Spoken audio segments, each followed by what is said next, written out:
नमस्कार, आप देख रहे हैं सिटी न्यूज। मैं हूं परिमल खाबी और हमारे साथ है राजनीतिक विश्लेषक मापले जी, संजय जी मापले। आज एक अधिसूचना जारी हुई है महानगर पालिका के महापौर उपमहापौर पद के लिए होने वाले चुनाव को लेकर। 30 तारीख को सभा का आयोजन किया गया है और 27 जनवरी 2026 को नामांकन की एक तरीके नामांकन पत्र निकाला जाएगा महापौर उपमहापौर के लिए। 2.5 वर्ष का कार्यकाल है। अभी तक अगर हम पूरी बात देखें तो कहीं भी युति या गठबंधन की सिर्फ बातें चल रही है और सभी दल अपने अपने तरीके से अपना महापौर बैठाने के लिए लामबंद नजर आ रहे हैं और वो दावे कर रहे हैं। भारतीय जनता पार्टी की बात करें तो 25 सीट लेकर वो सबसे आगे है ना, सबसे बड़ा दल है।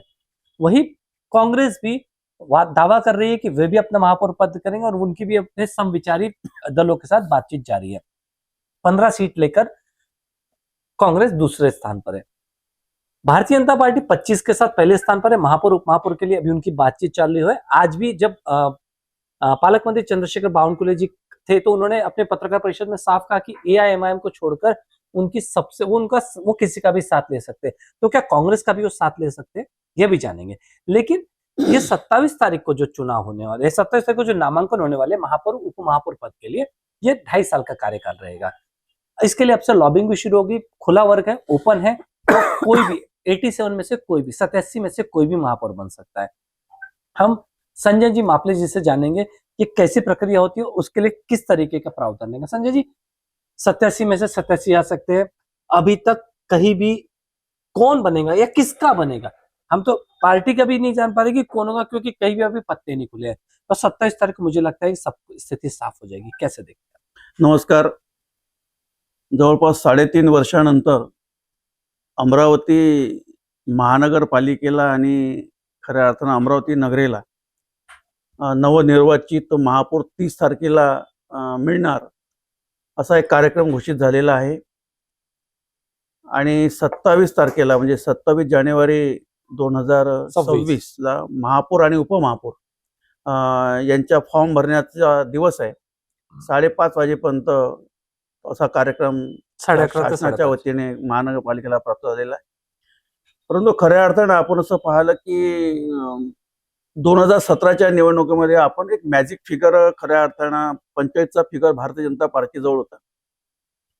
तेव्हा काही तडजोडी केल्या गेल्या नाही, कारण की मॅजिक फिगरच भारतीय जनता पार्टीजवळ असल्यामुळे आणि काँग्रेस दुसऱ्या स्थानावर म्हणजे 15 सीट्सवर काँग्रेस असल्यामुळं सरळ सरळ भारतीय जनता पार्टीला 2017च्या निवडणुकीमध्ये महापौराची संधी मिळाली, त्यांचा महापौर बनला आणि 5 वर्ष महापौर कायम राहिले। परंतु 2026च्या निवडणुकीमध्ये आपण असं पाहिलं की खूप कॉम्प्लिकेशन खऱ्या अर्थानं तयार झालेलं आपण पाहतोय। म्हणजे आता पहा, राज्यामध्ये 29 महानगरपालिकेपैकी जवळपास 25 महानगरपालिकेमध्ये भारतीय जनता पार्टीचे महापौर, भारतीय जनता पार्टी या उनकी युति का हम कहने के महापौर बसण्याची अपेक्षित आहे। परंतु अमरावतीचं जे चित्र आहे, बिलकुल विचित्र होताना आपण असं तर पाहतोय। त्याचं कारण असं आहे की या ठिकाणी जो मॅजिक फिगर आहे खऱ्या अर्थानं तो कोणत्याही पक्षाला गाठता आला नाही। परंतु महानगरपालिकेमध्ये लार्जेस्ट जी पार्टी आहे ती Bharatiya Janata party, largest party 25 नगरसेवक निवडून भारतीय जनता पार्टी महानगरपालिकेमधला 1 नंबरचा पक्ष ठरलेला आहे। 2 नंबरवर 2 पक्ष आहे, 2 नंबरवर 2 पक्ष आहे। एक राष्ट्रीय पक्ष काँग्रेस पक्ष तो 2 नंबरवर आहे आणि एक युवा स्वाभिमानी पक्ष जो स्थानिक पक्ष आहे तो 2 नंबर, रवी राणाचा, म्हणजे 2 पक्ष 2 नंबरवर आहे आणि एक पक्ष 1 नंबरवर आहे। परंतु आता जे चित्र आपण खऱ्या अर्थानं पाहताय, पण चित्र अस्पष्ट आहे। म्हणजे आपण मार्केटला कुठेही फिरलो, बाजारामध्ये गेलो तर एकच चर्चा चालू आहे की महापौर कुणाचा होणार, कोण बनेगा महापौर। याचं उत्तर ना कार्यकर्त्यांजवळ आहे, ना यांचं उत्तर नेत्यांजवळ आहे, ना यांचं उत्तर राजकीय विश्लेषकांजवळ आहे। कारण का जे चित्र आपण खऱ्या अर्थानं पाहतो त्या चित्रामध्ये अमरावती महानगरीमध्ये किंवा अमरावती जिल्ह्याच्या राजकारणामध्ये आपण असं पाहतोय की जवळपास सगळ्याच पक्षांच्या नेत्यामध्ये कुठे एकजुटता नाही। काही ठिकाणी व्यक्तिगत विरोध सुद्धा अमरावतीच्या राजकीय क्षेत्रामध्ये नेत्यांमध्ये आपल्याला पाहायला मिळतो।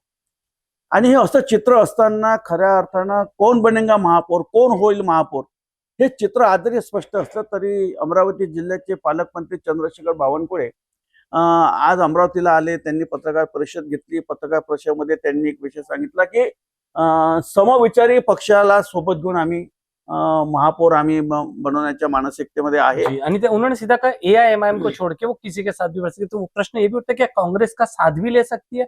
जिस तरीके से अभी बड़ी अनैसर्गिक युतियां या गठबंधन हम देखने मिल रहे हैं, हमने कई जगह देखे हैं, तो एक क्या इशारा था कि हम AIMIM को छोड़ के किसी के साथ भी बढ़ सकते हैं, ये क्या इशारा था? नाही, पालकमंत्र्यांनी एक सांगितलं, पालकमंत्र्यांनी 2 वाक्य यूज केले. पहिलं वाक्य असं होतं की AIM ला सोडून, आणि दुसरा विषय होता समविचारी. समविचारी पक्ष राज्याच्या राजकारणामध्ये आणि आपण स्थानिक राजकारणामध्ये असं पाहिलं तर वायएसपीचे नेते रवी राणा आहे जी, आणि त्यांच्या पत्नी भारतीय जनता पार्टीमध्ये आहे. दुसरा विषय असा आहे की रवी राणांच्या युवा स्वाभिमानीचा राज्याच्या राजकारणामध्ये भारतीय जनता पार्टीला सपोर्ट आहे. दुसरा शिंदे गट नैसर्गिक युती म्हणून राज्याच्या युतीमध्ये समाविष्ट आहे आणि भारतीय जनता पार्टी. जेव्हा त्यांनी समविचारी पक्ष म्हटले तर समविचारी पक्षामध्ये जर आपण पाहिलं तर मग भारतीय जनता पार्टी, वायएसपी आणि शिंदे गट यांचा जर आपण एकंदरीत नगरसेवकांची जर आपण बेरीज केली तर ती बेरीज 43 होती. 43 म्हणजे शिंदे गटांचे 3 नगरसेवक, भारतीय जनता पार्टीचे 25 नगरसेवक आणि वायएसपीचे 15 नगरसेवक. 43 फिर भी एक उनको कम पड़ रहा है बहुमत के लिए. एक बहुमताला कमी पडत आहे. परंतु एक आपला जो दुसरा ऑप्शनली आहे की बहुजन समाज पार्टी BSP, पण एक काल परवाला मी अगदी पेपरला स्टेटमेंट पाहिलं की त्यांनी सांगितलं की या संदर्भामध्ये अजून आमचा कुठल्या प्रकारचा निर्णय झालेला नाही.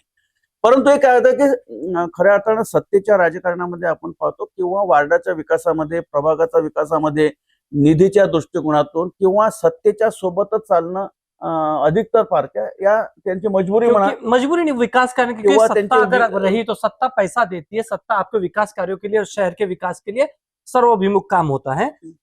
लेकिन जिस तरीके का माहौल है हम उस पर भी चर्चा करेंगे. हम ये देखना चाहिए आपके हिसाब से, मैं ये जानना चाहता हूँ 87 नगर सेवक है, क्या नगर से कौन महापौर बनने के लायक है? यदि हम करें, हम अपार्ट द पार्टी, हम पार्टी की लाइन छोड़ दे, 87 में से कोई भी बन सकता है. आपके हिसाब से कौन कौन ऐसे हैं जो महापौर पद के लिए, अगर हम बात करें विलास इंगोले जो पूर्व महापौर भी रह चुके हैं और वो उन्होंने महापौर पद को सुशोभित किया.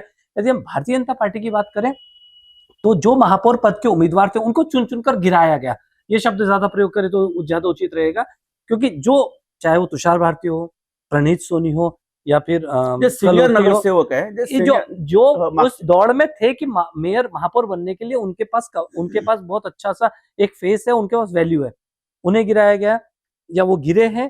तो ये कहीं ना कहीं भारतीय जनता पार्टी के पास महापौर पद के लिए चेहरा या तो उन्हें नया देकर एक बड़ा एक विचंबित भी कर सकती है, किंतु फिलहाल के समय महापौर पद के लिए, क्योंकि आप पूरा सभा को संभालना, एक सदन को गरिमामय तरीके से चलाना भारतीय जनता पार्टी के लिए क्या आपको लगता है टेढ़ी खीर साबित हो सकती है?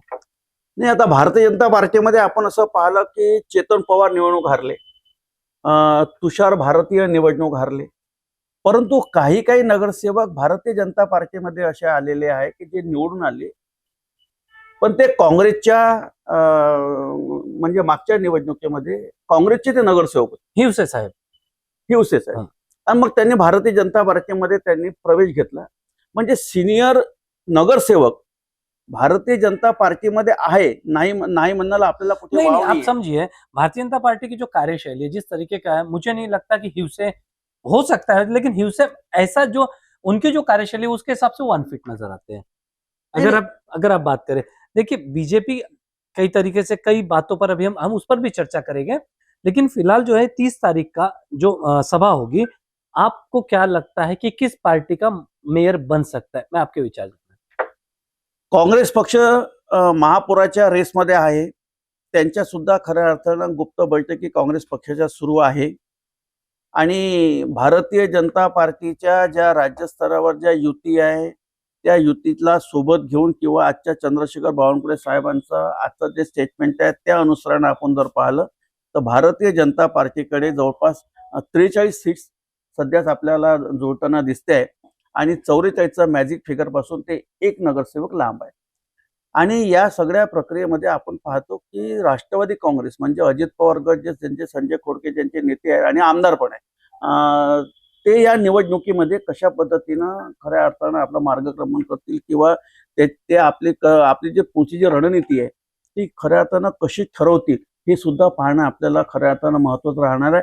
परंतु काँग्रेस जर आपण असं पाहिलं ते काँग्रेसचे 15 नगरसेवक आपण जर एक बेरीज जुळवाजुळव केली वो भी हम बात विपक्षां- करेंगे। फिलहाल हम इस बात पे चलते हैं कि 27 तारीख को महापौर और उप महापौर पद के लिए नामांकन भरे जाएंगे और 30 तारीख को अमरावती शहर को नया महापौर मिलने की पूरी संभावना है। इस पर हम और अपडेट देते रहेंगे। फिलहाल वक्त हो चला एक ब्रेक का, देखते रहिए सिटी न्यूज।